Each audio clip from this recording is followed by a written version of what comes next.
الا كنتي باغي تجي لكندا وعندك اطفال فكون اكيد ان الدي بي جي واحد النهار غادي تاخذ لك الاطفال ديالك. هاد الهضره اللي كنسمعوها من عند بزاف ديال المهاجرين، ولكن في هاد الفيديو ان شاء الله غادي نقول لك شنو هي الدي بي جي وشنو هو الدور ديالها وعلاش ممكن تاخذ لك الاطفال ديالك. اذا فالا كنتي كتخاف على الاطفال ديالك من هاد المنظمه هذه فخليك معايا حتى النهايه ديال الفيديو، غادي نعرفك شنو هي الدي بي جي وشنو هو الدور ديالها هنايا في كيبيك.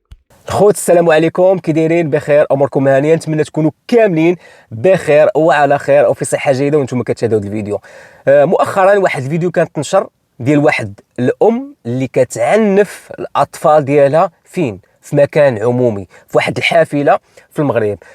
الام تتعنف الطفل ديالها بواحد الطريقه اللي هي وحشيه، والمستفز في الامر هو انه الناس اللي في هذيك الحافله حتى شي واحد ما قدر يهضر ولا حتى شي واحد ما قدر يتدخل، على اساس ان هذيك الام هذوك الاطفال الملك ديالها وتقدر دير فيهم ما بغات، كان واحد اللعبه شراتها تقدر انها تحكم فيهم كيف ما بغات، تقتلهم تذبحهم دير فيهم ما بغات، حتى شي حد ما يقدر يتدخل.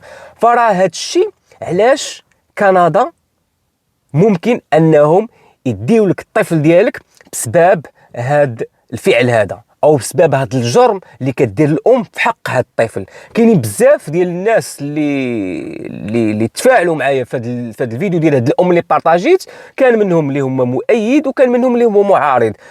المعارضين صراحه كثار، المؤيدين نقدر نقول لكم كانوا واحد 5% ديال المؤيدين الام. قال لك على انه عادي ام كتربي طفل. عرفتوا شنو هو الطفل بعدا؟ عرفتوا شنو هو الطفل يعني عادي ان هذاك الطفل يغلط. وعمر التربيه كتجيب العنف، لان العنف كيولد العنف. وهذا الشيء اللي كنشوفوه دابا حاليا كنشوفوا في البلاد ديالنا كثر الاجرام كثر الكريساج. فراه ما نلوموش هذاك الشاب راه ماشي حمق، ماشي غير جا وجبد السيف وخرج شي كريسي. نو نو نو، ما تقولش لي حقا المجتمع والبيئه نو، راه هادشي راجع للاباء، التربيه. هذاك اللي جيتي ترجع ليستوار ديالو، القصه ديالته كيفاش كبر في صغرو، غتلقاه كبر يعني ناقص اهتمام، العنف، السبان، بزاف ديال الاشياء اللي الانسان فاش يكبر راه كتسنى منه كينفجر. فاش كيكبر كيخرج واحد الفرد من المجتمع اللي عنيف. وخرته مثلا كيدخل للحباسات بسبب التربيه اللي كبر فيها. وكنلاحظوا على ان الاباء اللي كيربيو ولادهم واحد التربيه حسنه، اللي كيعاملوا ولادهم كاصدقاء، فرا منهم كنشوفوا كيخرجوا الاطباء، كيخرجوا مهندسين، كيخرجوا مثلا الناس اللي كيزيدوا بالبلاد القدام، لان التربيه عمرها ما كانت بالعنف. داك الشيء علاش هنا في كندا او هنا في كيبيك كاين واحد الحاجه سميتها دي بي جي. وفي هذا الفيديو ان شاء الله غادي نشرح لكم شنو هي الدي بي جي، وغادي نهضر لكم كذلك حتى الاشاعات اللي كتقال على الدي بي جي وبلا انك تاخذ الاطفال ديالكم الى اخره، وهاد الاقاويل ديال راس الدرب ولا الاقاويل ديال القهوه، لانه الناس المشكل ديالها ما كتبحثش، مع العلم ان هذه المعلومات اللي غنذكر لكم كاملين كاينين في الموقع الرسمي ديال الدي بي جي. فلهذا خليكم معايا باش تفهموا شنو هي الدي بي جي. اول حاجه الخوت خصنا نعرفوا الدي بي جي شنو كتعني. الدي بي جي الخوت كتعني ديريكسيون دو لا بروتيكسيون دو لا جونيس، اللي كتعني بالعربيه اداره حمايه الطفوله. وهذه المؤسسه الخوت كاينه غير في كيبيك، والدور ديالها هو تحمي الاطفال اللي كيتعرضوا للعنف، الاهمال او اي خطر على السلامه ديالهم. كاين بزاف ديال المغاربه او المهاجرين بصفه عامه اللي خايفين من هذا الدي بي جي، وكيقولوا على ان هذا الدي بي جي كتاخذ الاطفال بلا حتى سبب، ولكن الحقيقه مختلفه نهائيا. الدي بي جي ما كتدخلش حتى كتكون شي حاله خطيره، وكتحقق الخوت قبل ما تاخذ اي قرار. يعني مستحيل يجي واحد النهار يهزوا لك ولدك بلا سبب او بلا ما يكون عندهم واحد الدليل على ان الطفل في خطر. والدي بي جي الخوت كتدخل فقط في الحالات الخطيره، وهادو هما الاسباب اللي ممكن تخليهم انهم يتدخلوا. اولا اذا كان العنف الجسدي، يعني اذا كان الطفل ديالك كيتعرض للضرب القاسي الى اللي كيسبب ليه جروح او كدمات خطيره. ثانيا الخوت اذا كان العنف النفسي، يعني اذا كان الطفل او الا كانوا هاد الوالدين كيسبوا ليه ضرر نفسي خطير بحال السبان المستمر، بحال التخويف او الاهانه، فهاد الشيء من الاسباب اللي ممكن تخلي ان الدي بي جي تدخل.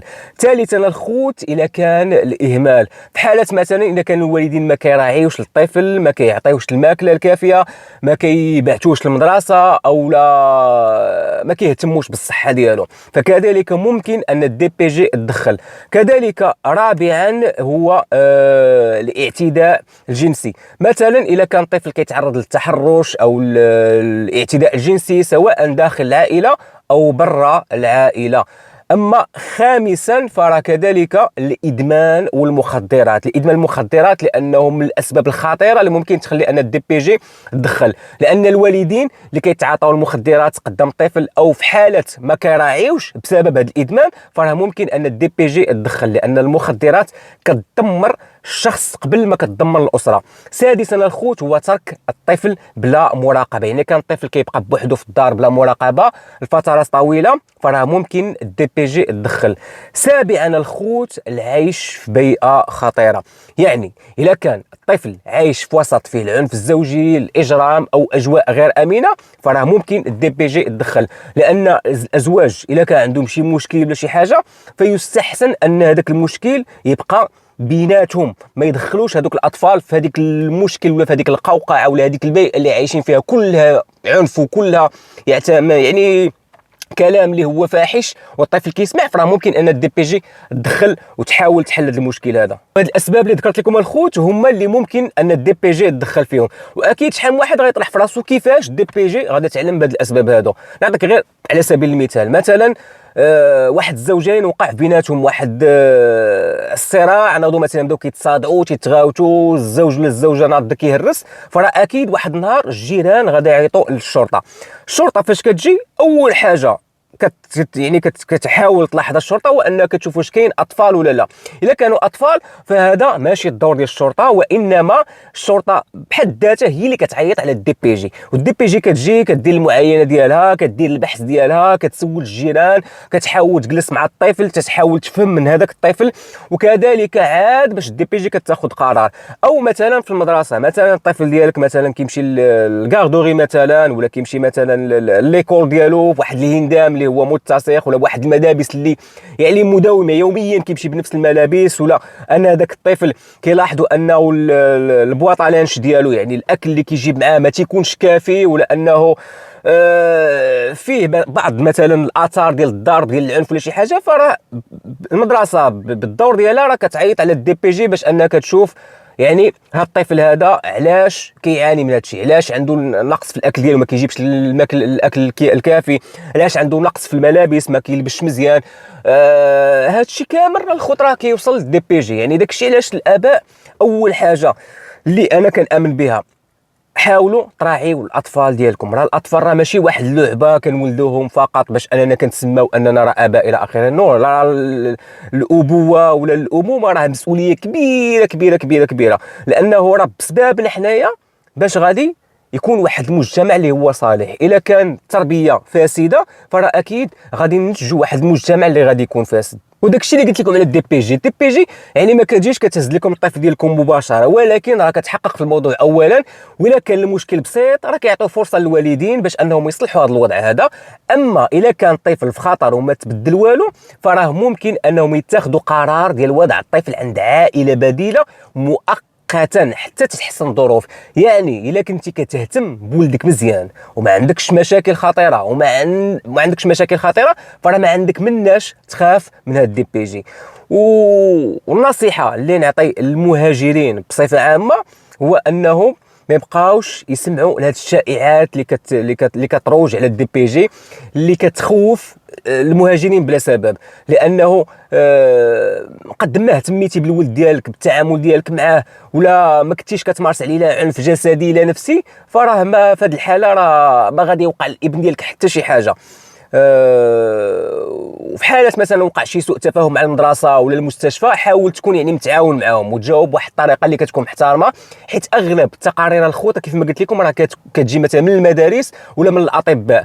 والقانون الخوت في كندا راه صارم في حقوق الاطفال، وخاصنا كمهاجرين نعرفوا كيفاش نعيشوا وسط هذه القوانين باش ما نطيحوش في المشاكل. لانه كذلك نقطه نسيت ما ذكرتهاش لكم، راه حتى الطبيب مثلا الا كنتي مثلا غدي الطفل ديالك مثلا طبيب يدير الفاكسان ولا شي حاجه، ولا انه كانت عنده واحد الوعكه صحيه وديتي للطبيب، راه الطبيب هو راه كيشوف كيلاحظ التعامل ديال الاباء كيفاش كيتعاملوا مع الطفل، كيلاحظ يعني الشخصيه ديال الطفل كيفاش دايره. الا شك في شي حاجه راه اكيد ان الطبيب هذاك الطبيب حتى هو راه كيعيط على الدي بي جي، لانهم في هذه البلاد هذه المصلحه الاولى ديالهم هم انهم مستقبلا ما يحصدوش واحد المجتمع اللي مريض نفسي. واحد القضيه الخوت وليت كنلاحظها مؤخرا، واكيد حتى نتوما غتكونوا كتلاحظوها، هو انه كثر الاجرام في البلاد ديالنا، ولينا كنشوفوا الكريساج، ولينا كنشوفوا اشياء صراحه اللي كتضر في الخاطر. وهذا الشيء لاش راجع للتربيه ديال هذاك المواطن اللي انت كتشوفه مثلا كيغريسي ولا مثلا كيمارس واحد الافعال اللي هي اجراميه، فراه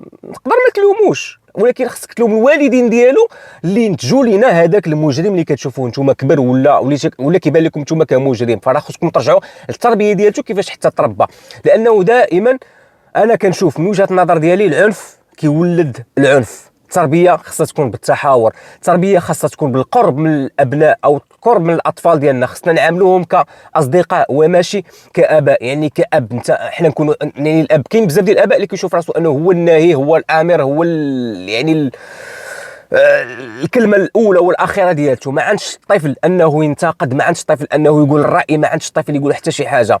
وتحياتي للناس اللي كيعرفوا انهم كيفاش يتعاملوا مع الاطفال ديالهم، لان التربيه الخطره ماشي سهله، ماشي تقول غير نولد وصافي ونتسمى انني اب وصافي. راه التربيه الخطره فيها بزاف ديال التضحيات، تربيه مسؤوليه، تربيه خاصها الصبر، تربيه خاصها بزاف ديال الاشياء باش تقدر تنتج لنا واحد الفرد اللي يزيد بالمجتمع القدام.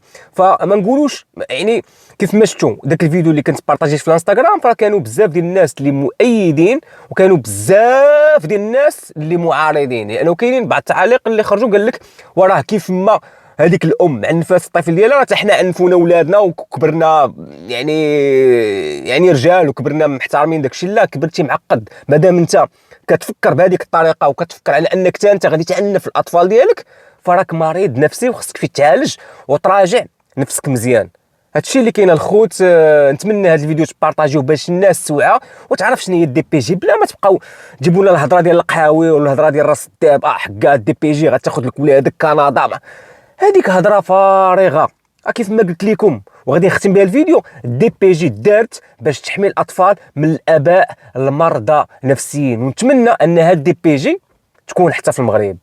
وهذا الشيء اللي كنشوفوه كيروج في لي ريزو سوسيو ديال مثلا ديك الام اللي كتعنف داك الطفل، فين هي جمعيات ديال ما تقيش ولدي صافي فجاه كتوليو صمون بكمون لا يقشعون. المهم الخوت الهضره طويله والسكات حسن.